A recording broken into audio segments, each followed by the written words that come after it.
Good job, Matt. Good job. Just the way I wrote it. It's great to be here. My first trip to Arkansas, by the way. So it's been really lousy up north, cold, ice, terrible. So I'll take credit for the weather. Thanks very much for that great introduction. I am here because of these two really strong women, and I'm not intimidated by strong women. If you met my mother, my wife, you'd understand why. Invited me down to Arkansas. And they're here, they're sitting to my left. And Gene, do you want to tell everybody how we met and why I'm here? Why am I here, by the way? Back almost a year ago, I involved in Citizens United for the Rehabilitation of Veterans. It's called CURE. And our director, who is in D.C., came down to Arkansas and was talking about this governor who was really doing remarkable work in clemency and pardons.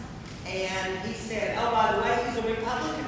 And I went, can't be. That's moron. So Charles Sullivan, who is our director, said, no, I'm telling you, this is a good guy. This is who, thank you. I have that loud voice.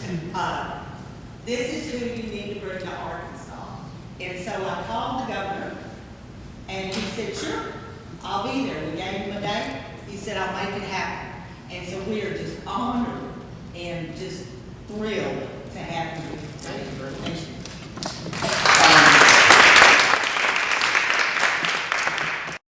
Barbecue joint last night, too, and I appreciate that. So we're going to be real informal here. I'm going to spend a lot of time doing Q&A, I hope. I know with this audience there'll be a lot of Q&A. A few brief facts about what you all know. Quick observations about my experience as governor of Maryland and what we did, the process we instituted, and then Q&A from you to me. So you all know the numbers. We incarcerate more than any other country in the world.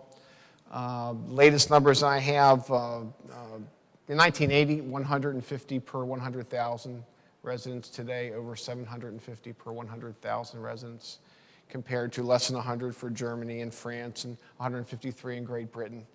And you all know why, and I was sort of part of why, at least I was in public office as to the why. I was in the state legislature in Maryland in the 1990s, and it was the war on crime, and it was mandatory sentences, and it was which offenses are we going to include in our juvenile statute in order to waive kids up into the adult system, and we're going to get tougher, we're going to have mandatories, and we're going to have 25 years without parole and all this sort of stuff. And it reflected the times, it reflected the culture, it reflected what the public was demanding, at least politicians thought the public was demanding at the time. It was a response to the crack epidemic in the 80s, obviously, and the failure of the war on crime. So you all know the numbers and why we are where we are. Now, where we are is, at the federal level, pretty dysfunctional. And the Pardons Office at DOJ is pretty dysfunctional. It's been reported on pretty widely, lately by the Washington Post. By the way, bipartisan broken under administrations, Republican and Democrat. And lots of folks are doing time who shouldn't be doing time, and we have possession offenses in the federal system where people are doing extraordinary amounts of time for relatively minor crimes. At the state level, you all know the situation. State constitutions give governors different regimes. And many cases, it really, though, despite the fact that some governors have extraordinary powers, some more limited powers, it's what you want it to be. It's, is this a part of your job? How do you see your job? Is it part of your job description? I was before I became a politician, when I had a real job, that's a joke. I was a civil lawyer. I married a public defender. Although she became a prosecutor when she married me. I don't know what that says about her or me. But, so I had very little experience within the system, but obviously as a member of the House Judiciary Committee in the Maryland Legislature, a member of Congress, and running for governor, running around the state, I was familiar with these issues, but I knew the system wasn't perfect. I know no system, no man-made system is perfect. And so I said I would make it a part of what I did. It was my understanding that's what governors do. And I had no idea at the time that my activism would lead to speeches like this and running around the country and being invited all around the country, because I was more the anomaly than the rule. Both R and D. Many governors not particularly interested in this area. Some governors who are interested, scared to do what they should be doing. And what I call the Willie Hortonization of the process still living. And young people in law school today still know who that person is, many decades later. And the fear factor lives. And the fear factor makes some governors decide not to fulfill their job description.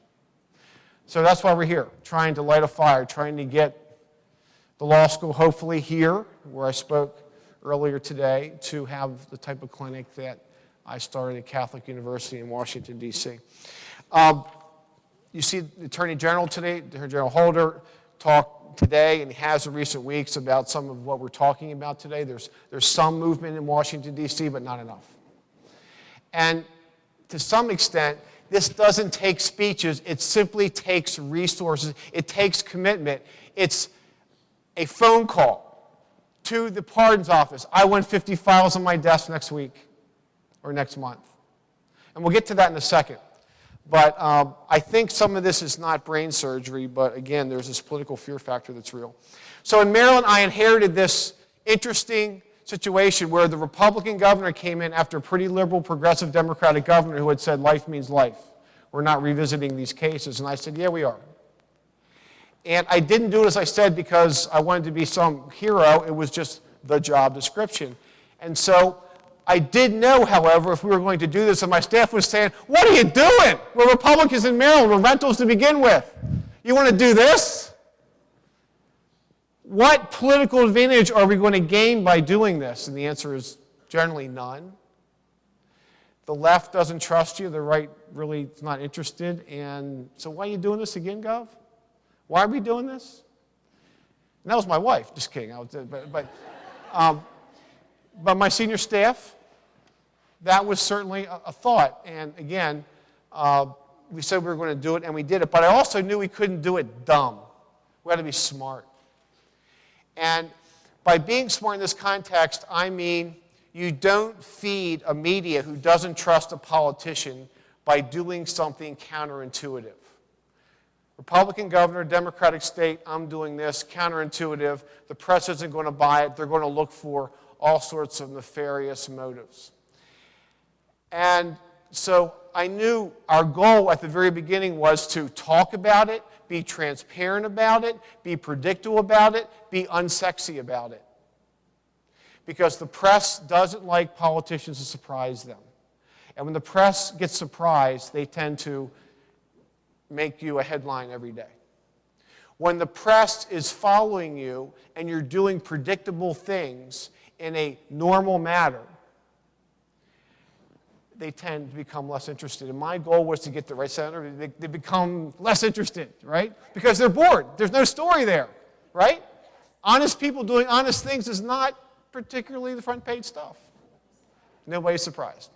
So how do we do this? Well, I began with taking only recommendations from the parole board.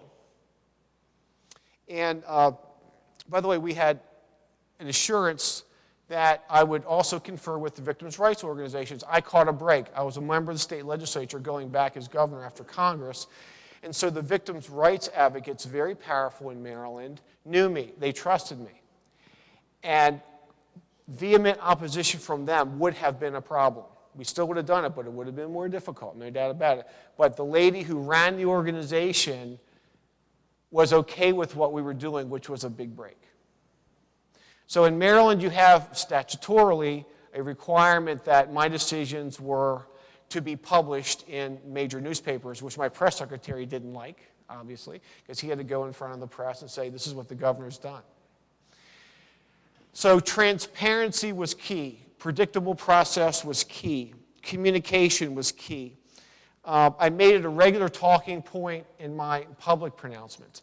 And I also knew that really innocent cases where a DNA would result in exculpatory evidence and someone obviously would be let out of the system, would be helpful. And they're rare. So whenever we ran across one of those cases, I made a big deal out of it. In Maryland, there's something called the Board of Public Works. It's the treasurer and the comptroller and the governor. We sit as a board once a month and we decide which major state contracts gets funded. But a small part of that job description also was, what are we going to pay people wrongly incarcerated? So when you had an innocence case, exoneration, the person who has been behind bars for many years wrongly accused, and you're sitting there and the press and the cameras are on, I took that opportunity to teach the public, I don't know, deliver a message to the public. Because I typically ask, particularly the pages who are there, or the young people, go home, lock yourself in a closet for an hour, and see how you feel, if you didn't do anything wrong. Now, this person's been in jail for 30 years, and I'm supposed to figure out what we're going to pay this person for 30 years of his life we took away wrongly. So what number is it? Is there a number? Of course not. But I would try to take these opportunities to make my case to the general public that the system's not perfect. Far from it. Here's my observation, as someone who's been around politics a fairly long time. As a young member of the Maryland legislature, I understood where the public was and where the culture was. Fear, crack, addiction, violence, all this stuff. My observation in more recent years is that because the criminal justice system and these sentencing initiatives have impacted so many families across all the lines by which we divide ourselves, race, ethnicity, class, you name it, religion, that it's not as fraught with peril as it once was for politicians, i.e. governors, to tackle this issue. Is it easy? No. Does it test your political guts quotient? Yes. Is there a large group of people out there screaming for this? No. Are they going to have parades in your honor by doing it? No. Is it the denominator with regard to your job description, i.e. justice? Yes. So, we knew my ability to communicate through the media to the general public and, again, make this a regular response, regular order, it's called in Congress. I don't know what you call it in the Arkansas legislature, but it's regular order, which never occurs anymore, but that's another issue. Another observation is, as a leader of anything, when you say something's a priority, you better make it a priority. And if everything's a priority, nothing's a priority. So as governor, I committed half of my resources, my Office of Legal Counsel, the lawyers in that office, to this project every day. And as a result, we came up with a normalized process. Once a month at the House, at the governor's mansion, away from the press, away from everyone else, all afternoon, I'm presented with cases, facts, presented by my lawyers, and I make those decisions every month without fail. That's why we ran over so many cases. We were able. Now, by the way, sometimes I didn't get enough information. Sometimes I just wasn't comfortable. I ordered more investigation, more interviews, whatever it happened to be. This was a very unilateral process. My staff at the beginning thought it was a democracy, but it's a dictatorship. It was my call. But sometimes we would just have straw votes because I wanted to see where they were. And I had to sleep well that night. And sometimes I asked my wife, who was prosecutor, public defender. And sometimes I asked other members of my staff, and sometimes I just sat on it for months because I wanted to get to a comfort level, because this is important stuff and counterintuitive stuff as well. Markers. With regard to, and by the way, we're talking about these cases, they're not all hard. Some are very easy. Some were pardons, cold pardons. A bar fight when you're 18, you're now 48 years old, you need a job, National Security Administration, your old problem from the bar fight 30 years ago pops up, you need a pardon. Pretty easy. But in those cases as well, I had one hot spot. It was just me, I'm unapologetic about it. I'm not talking about the serious cases. These are the pardon cases. And I just unilaterally declared that if someone's in arrears on their child support, they're not getting a break from the governor. If they've been on the street for years and they got a job or should have a job and they have kids in their arrears with regard to their child support, I'm not doing them a favor. That was just my hotspot. Thoughts and observations. Friendships will be tested. I earlier talked at the law school about my best friend in the world, my lawyer, who gets hired by a fairly well-known person because he's my best friend and he's my lawyer, and he knows the guy who hired my buddy is going to get relief from his friend's friend, the governor, and he paid him lots of money, which is a good part of the story. My friend got paid. And the guy was a dirtbag, and I said no. And one of my lawyers in my counsel's office said in a meeting one day, well, my buddy, the lawyer, called and said, would you just get another look? And I did, and I said no again. So my buddy got paid, but his client didn't get relief because he didn't deserve relief. Inappropriate contact will occur. A not-to-be-named judge in the state of Maryland on my last day of office tried to track me down to get a very controversial pardon done. I had fortunately, my counsel, former U.S. attorney, followed me around that day and protected me. And it was inappropriate contact, and it's going to occur. When governors and presidents do this, and it's not regular process, what happens? Bad results. Voluminous pardons, out of process, going out of office. What happens? Bad press. What happens to this issue, important to so many people in this room, when regular process isn't followed? The public goes very cynical, right? Payment, whatever it happens to be. Somebody got paid, somebody had nefarious purpose, whatever it happens to be. When things occur outside regular process and generates negative media, it does this movement no good, ever. I stayed away from ratios. I stayed away from counting. I didn't care particularly about race. I didn't care about ethnicity. I didn't care about sex. I just cared about justice. And it's a cliche, but justice should be colorblind. It's not sometimes, but it should be. And so whatever the results were, the results were. And I think we had probably as objective a process as we possibly could, given the constraints of time and everything else governors and staffs do. So last point, I'll open up for questions. A couple years ago, I never thought this would be part of my legacy as governor or as a public official because, again, I just thought this was what governors do. And then as I left office, I started getting calls from people like these two, saying, would you come and give speeches, and we talked this and that about what you did and how gutsy it was, and I didn't think it was gutsy at the time at all, but it was the right thing to do. And so the Washington Post published a story one day about something I was talking about at the time, which was a clinic, probably at a law school, which would be devoted to this issue. And the next day, I had 5 calls from law school deans, which is pretty good.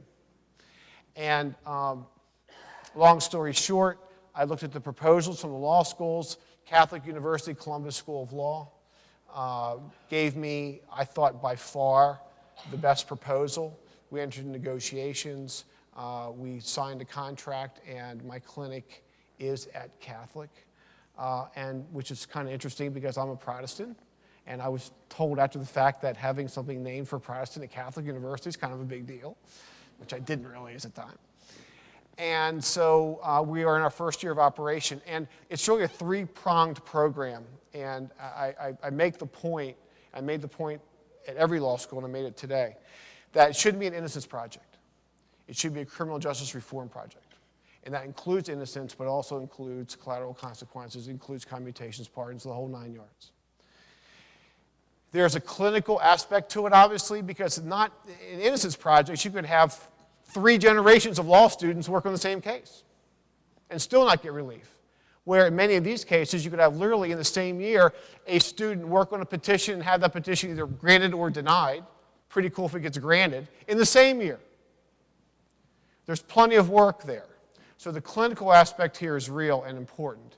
There's also an advocacy aspect. Obviously, as someone pretty well known up in D.C., former member of Congress and all that, I can get some pretty well-known guests over at Catholic. Bobby Scott, congressman from Virginia, known to some of you, pretty well-known on this issue. Rudy Giuliani, pretty good friend of mine, is going to come over next year. So I can get some guests to talk about this issue at that school, because advocacy, and what we're doing here today, is part what the school's about, is part of it. And then third, training for new governors. I saw my old buddy Asa Hutchinson today. He came to the law school, in fact, to listen to me. Whoever the new governor is, I want new governors to come up to our school, or at least send their counsels, send their criminal justice person up to Catholic for half a day, and we can at least get this idea planted during transition so that new governors can potentially get interested and do this stuff at the state level, because that's really where the action is today. So that's where we are. We started this year. I'm out raising money for the school for doing it, and we're doing pretty good in that regard. And that's what I have to say to you today, and I will be glad to answer any questions. Sir. Hey, thank you, Governor. I know we're going to have some questions. Please wait for the microphones, and we'll get one right here by God. Okay. Sir. Two questions. One, did you get the prosecutors on board? And secondly, on commutations, what was more important to you, the facts of the case or prison behavior? Facts of the case. That was easy. Did I get the prosecutors on board? Okay. So put yourself, my staffer calls a prosecutor, cold case 22 years ago. The governor's reopening a file in this case, and we got some questions. Not exactly a welcomed phone call. I got some calls, ugly calls from judges, former judges, retired judges. The governor's doing what? Doesn't he have better things to do? No, he doesn't. This was not welcome. I got some ugly responses from friends. I got some unwelcome responses from friends, but I didn't expect the responses to be terribly welcome. But again, that was part of what we were going to do. When you get into more serious cases, when you get into the lifer cases, when you get into 25 years, no parole cases and all that. But what struck, and I use this, it's not a very intellectual term, but the files that interested us were the files that smelled. They had a smell to them. It was ineffective assistance of counsel. It was race. It was something that made this file stink. And they were the cases where we really put a lot of resources in and we looked at very closely. And some of you will understand the profile here. It's, see, the guy's still doing the time. He wasn't the shooter, but the shooter's out. And the ID was the guy was 6'5", and your guy is 5'4". And maybe race played a part in this particular area of the state during those years. And it was a one-day trial, and it was a plea, and all this sort of stuff. Everything you all know that can raise red flags. And so those phone calls were not necessarily welcome, but they were made. And it was what it was. Yes? Yes, right back here.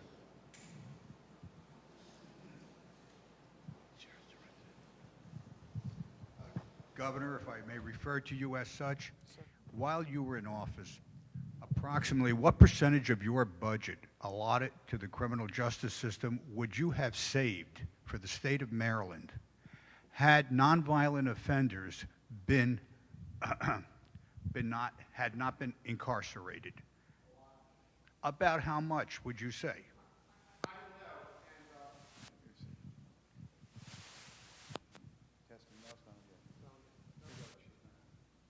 Is this not working? There you go. Use that one. Hello?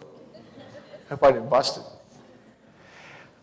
A lot. There's no way I can quantify that in retrospect.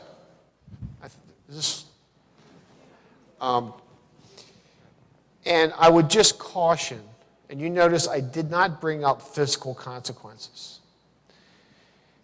Because a lot of people tend to view this, through the lens of it's a fiscal issue, and it is. There's no doubt about it. We can save lots of money. And you can certainly quantify it at state level, federal level, every state. But job number one of a president and a governor is public safety. And when you start talking about these issues, my mission here is to get to yes, to get the people interested in this issue. And if you're going to lose some people talking about it in a fiscal sense, because the people who disagree with you, who may want to take you on, will say, well, Ehrlich, great, Ehrlich, so you are now quantifying public safety.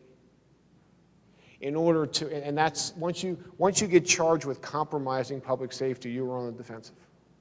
So you're right, your denominator is correct, the numbers are big, but it's a positive collateral consequence of doing it. But to spend a lot of time on it sometimes plays into your opponents.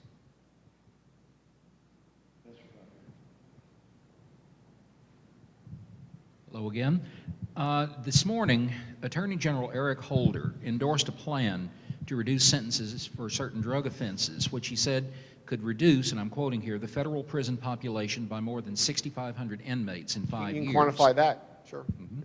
He said that the change would make, and I'm quoting again, the federal criminal justice system both more effective and more efficient when battling crime and the conditions and behaviors that breed it.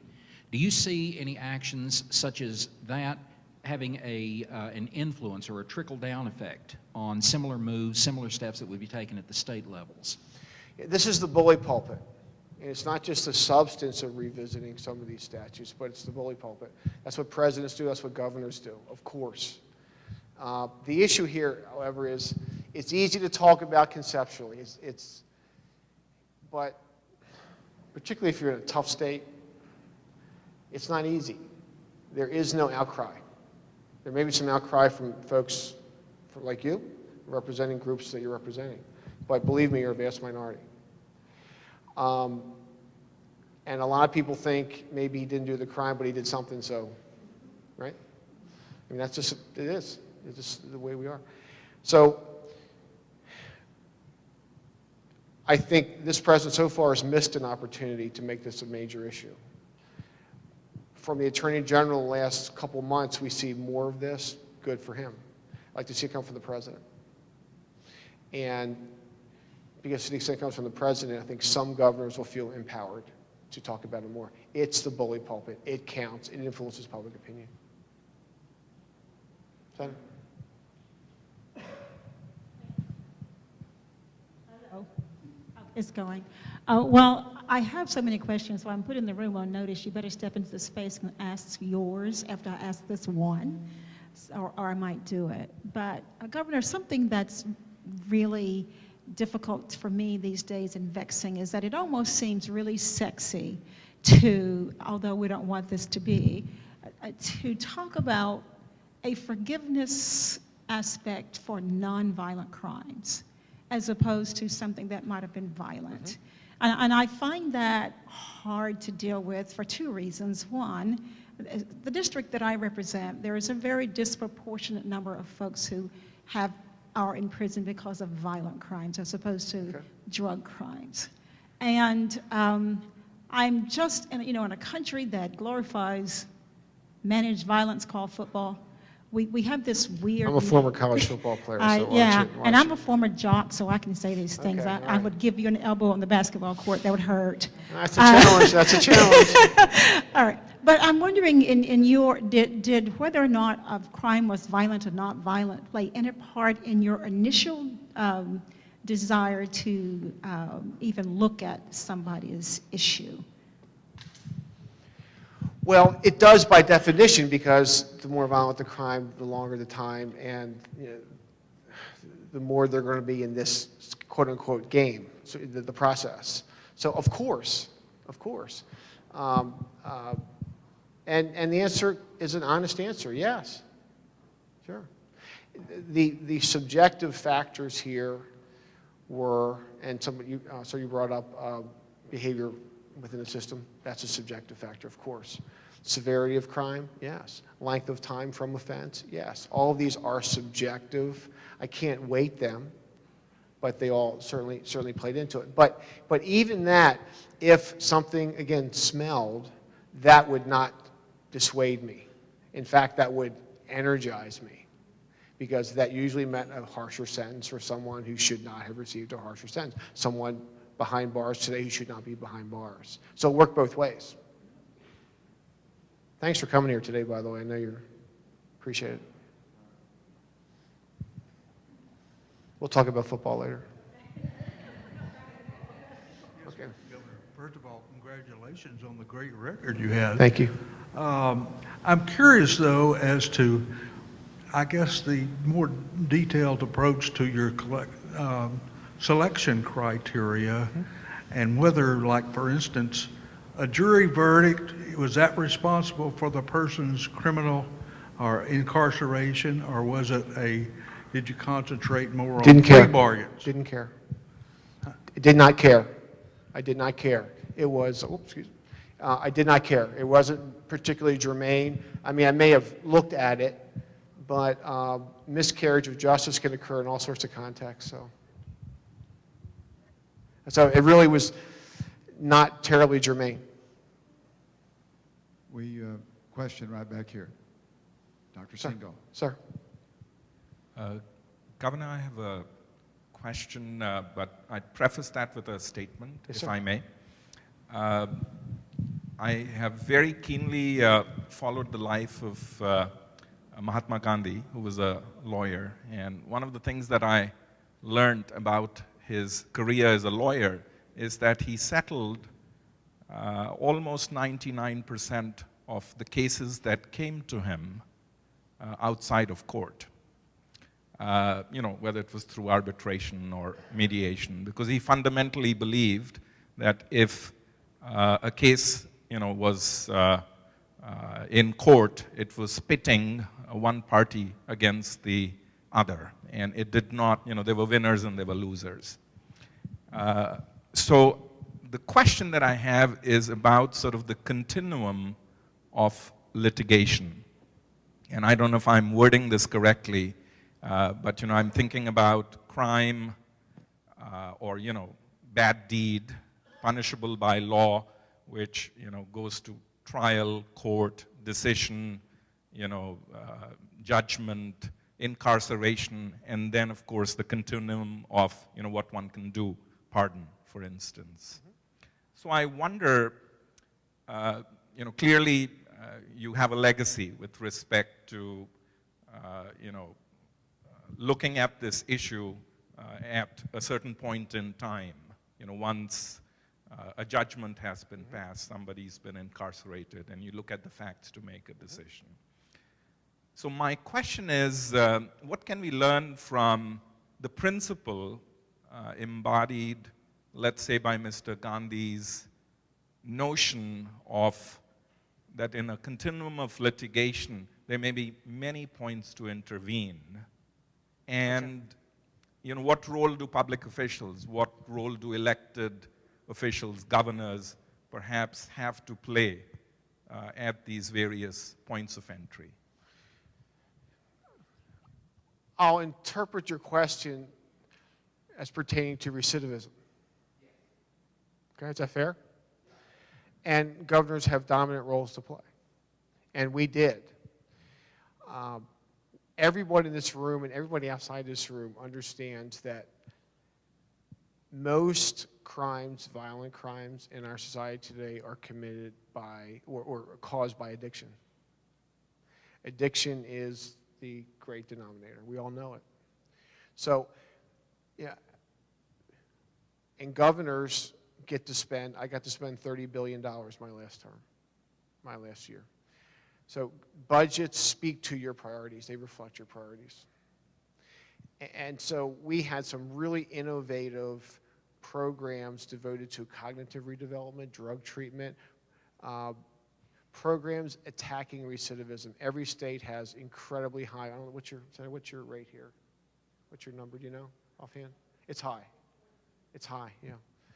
And so to the extent you have programs that work, not programs that sound good or make you feel good or have constituencies, programs that empirically can be proven to work. Governors need to fund those programs. We had a very hard-headed approach to that, some very innovative approaches behind bars, cognitive redevelopment. And I think that's as important to my legacy as this. People ask me to speak on this, but that's real important because that speaks to using taxpayer dollars in very fundamental ways. You know, I attack this issue, this program, at 3 different levels. There's sort of a moral issue. Putting people behind bars that belong behind bars is immoral. There's a constitutional issue, right? You deprive someone of their constitutional rights, illegal. And then there's this pragmatic issue. Let me put it in the context of juveniles. When you place kids in adult jails who belong in the juvenile system, you are taking savable kids and writing them off. And, by the way, ultimately you're making society less safe. If your job is public safety, you're not doing a very good job with those taxpayer dollars, those scarce dollars. Let me just sort of add, because people ask me about the partisan stuff here, how it breaks down, and why more Republican governors are doing this than Democratic governors. And I don't know the answer to that, but I think I know. Maybe it's the Nixon goes to China thing. Maybe it's more Republican governors see it as less of a downside to do this. I'll leave it up to you to figure it out, but for some reason that's, at least in recent years, more Republican governors are more active in criminal justice reform, pardons, commutations. John Kasich of Ohio today being one of the most active, for example, than Democratic governors who may feel if they do this, they'll be attacked as soft on crime and all that sort of stuff. So that may be part of it. Let's give the governor a round of applause, and for those of Take you care. Godspeed. Thank you.